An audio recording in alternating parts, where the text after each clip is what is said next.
Hello विद्यार्थी मित्रांनो, global online मध्ये तुमचं स्वागत आहे. मित्रांनो, आजचा जो व्हिडिओ आहे तो बीएडच्या विद्यार्थ्यांसाठी अत्यंत महत्त्वाचा व्हिडिओ आहे. कारण आजच्या व्हिडिओमध्ये आपण बीएड सीईटी दिल्यानंतर किती मार्क्स मिळाले म्हणजे आपण पास होऊ किंवा किती मार्क्स मिळाले म्हणजे आपण क्वालिफाय होऊ, हे आपण आजच्या व्हिडिओमधून जाणून घेण्याचा प्रयत्न करणार आहोत. सोबतच विद्यार्थी मित्रांनो, या व्हिडिओमध्ये आपण बीएड सीईटीची एक्झामची तारीख, त्यानंतर बीएड सीईटी रजिस्ट्रेशनची लास्ट डेट आहे ती पण आजच्या व्हिडिओमध्ये डिस्कस करणार आहोत. तर विद्यार्थी मित्रांनो, महाराष्ट्र बीएड सीईटी 2025 जनरल आणि ईएलसीटीची जी लाईव्ह बॅच आहे ती आम्ही ग्लोबल ऑनलाईन क्लासेसमध्ये सुरू केलेली आहे. या बॅचमध्ये तुम्हाला डेली लाईव्ह लेक्चर्स मिळतात, त्यानंतर संपूर्ण अभ्यासक्रमावरती रेकॉर्डेड व्हिडिओ लेक्चर्स, तसेच संपूर्ण अभ्यासक्रमाच्या नोट्स, 50 पेक्षा अधिक मॉक टेस्ट आणि 2000 पेक्षा अधिक एमसीक्यू सुद्धा तुम्हाला या बॅचमध्ये प्रोव्हाइड केले जातात. तर विद्यार्थी मित्रांनो, ही जी बॅच आहे ती आम्ही 17 फेब्रुवारी 2025 पासून सुरू केलेली आहे आणि ही बॅच तुमची एक्झाम होऊपर्यंत चालणार आहे. आणि मित्रांनो, जे विद्यार्थी वर्किंग आहेत त्या विद्यार्थ्यांसाठी इव्हिनिंग बॅचेस सुद्धा आम्ही याच्यामध्ये सुरू केलेले आहेत.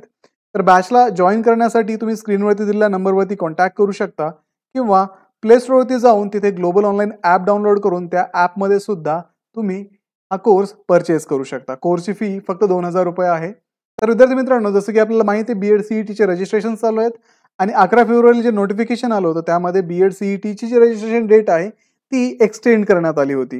म्हणजे तब्बल आता 28 फेब्रुवारीपर्यंत तुम्ही बीएड सीईटीचं रजिस्ट्रेशन करू शकता.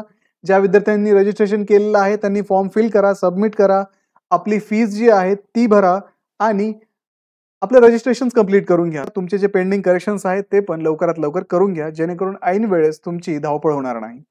तर विद्यार्थी मित्रांनो, जसं की आपल्याला माहिती आहे बीएड सीईटीच्या एक्झामची जी डेट आहे ती 24, 25, 26 मार्च आहे. आणि मित्रांनो, बऱ्याचशा विद्यार्थ्यांचे मला रिप्लाय आले होते की सर, या डेटला आमची टीवायची एक्झाम आहे, तर त्यामुळे ही डेट जी आहे ती एक्सटेंड होण्याची पॉसिबिलिटी आहे. जसं की 3 इयर लॉ सीईटीची डेट आहे ती जवळजवळ 1.5 महिना पुढे ढकलण्यात आलेली आहे. तशाच पद्धतीने बीएड सीईटीची जी डेट आहे ती पण पुढे ढकलण्याचे चान्सेस आहेत. त्याच्यामुळे तुमची ही इतर एक्झाम या दिवशी जर असेल तर सीईटी सेलला त्यांच्या ईमेल आयडी वरती नक्कीच मेल करा आणि एक्झामची जी डेट आहे ती पुढे एक्सटेंड करण्याची मागणी करा. सीईटी सेल नक्कीच तुमची मागणी मान्य करून बीएड सीईटीची जी डेट आहे ती एक्सटेंड करेल. तर मित्रांनो, हे होतं रजिस्ट्रेशन विषयी आणि एक्झामच्या डेट विषयी. आता आपण पाहूयात की बीएड सीईटी दिल्यानंतर किती मार्क्स मिळाले म्हणजे आपण बीएड सीईटी क्वालिफाय होतो. तर त्यासाठी आपण सीईटी सेलच्या वेबसाईटवरती जाऊयात. इथे सीईटी सेलच्या वेबसाईटवरती आल्यानंतर कॅप जो ऑप्शन आहे वरती, सीएपी कॅप, त्याच्यामध्ये जाऊन आपल्याला मागच्या वर्षीची जी मेरिट लिस्ट आहे ती पाहायची आहे. तर इथे तुम्ही 24-25च्या ऍडमिशन पोर्टलवरती याल. तिथे गेल्यानंतर बीएडचा एक ऑप्शन तुम्हाला दिसेल. बीएड ऑप्शन तुम्ही सिलेक्ट कराल. त्यावेळेस हे 24-25चं ऍडमिशन पोर्टल इथे तुमच्या समोर ओपन होईल. इथे नोटिफिकेशन्स दिले आहेत. तर मित्रांनो, इथे आपण पाहू शकता 9 ऑगस्ट 2024ला राऊंड 1 फायनल मेरिट लिस्ट इथे रिलीज करण्यात आली होती. ती आपण मेरिट लिस्ट ओपन करूयात.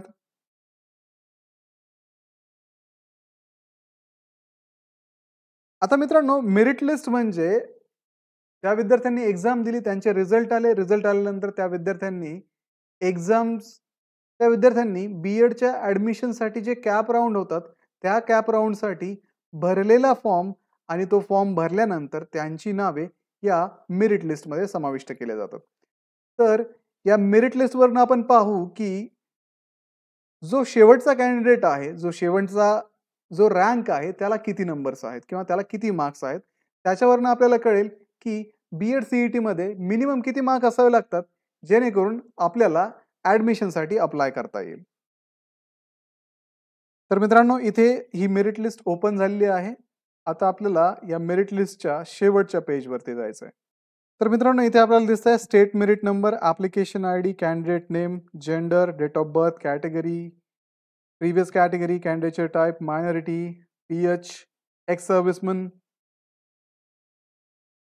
त्यानंतर defence priority, orphan, CET percentile, merit score, eligibility qualification, PG percentage, UG percentage, HSC percentage आणि एसएससी पर्सेंटेज असे वेगवेगळे कॉलम दिलेत. त्यापैकी आपण इथे सीईटी पर्सेंटाइल पाहूयात. तर मित्रांनो, आपण इथे पाहू शकता की इथे 0.014 पर्सेंटाइल सुद्धा मेरिट लिस्टमध्ये इन्क्लूड केलेला आहे. म्हणजे 0.014 पर्सेंटाइल असताना सुद्धा या व्यक्तीला कॅप राऊंडमध्ये ॲडमिशनच्या राऊंडमध्ये पार्टिसिपेट करण्यासाठी अलाउ केलेलं आहे. ठीक आहे. इथे पहा 0.01 पर्सेंटाईल स्कोर. तर एवढे कमी मार्क्स असताना सुद्धा तुम्ही इलिजिबल आहात ॲडमिशनसाठी.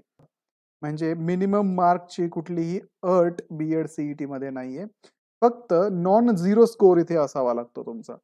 1 मार्क पडला तरीही तुम्ही BEd CET क्वालिफाय झाले असं समजू शकता आणि ॲडमिशन प्रोसेसमध्ये पार्टिसिपेट करू शकता.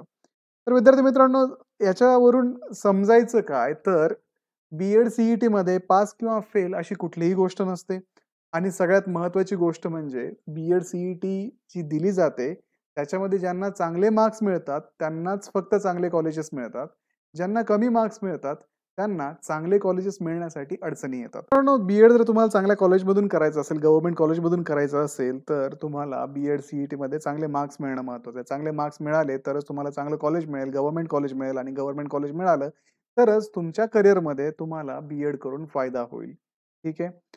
तर मग मित्रांनो, या सगळ्यामध्ये ग्लोबल ऑनलाईनचा या बॅचचा रोल काय? तर तुमची तयारी एक्झामच्या दृष्टिकोनातून चांगली करून घेणं आणि एक्झाम नंतर तुमच्या ॲडमिशन प्रोसेसमध्ये तुम्हाला मदत करणं आणि तुमचं ॲडमिशन गव्हर्नमेंट कॉलेजला कसं होईल याच्यासाठी तुम्हाला मार्गदर्शन करणं, हे काम आम्ही ग्लोबल ऑनलाईनमध्ये करतो.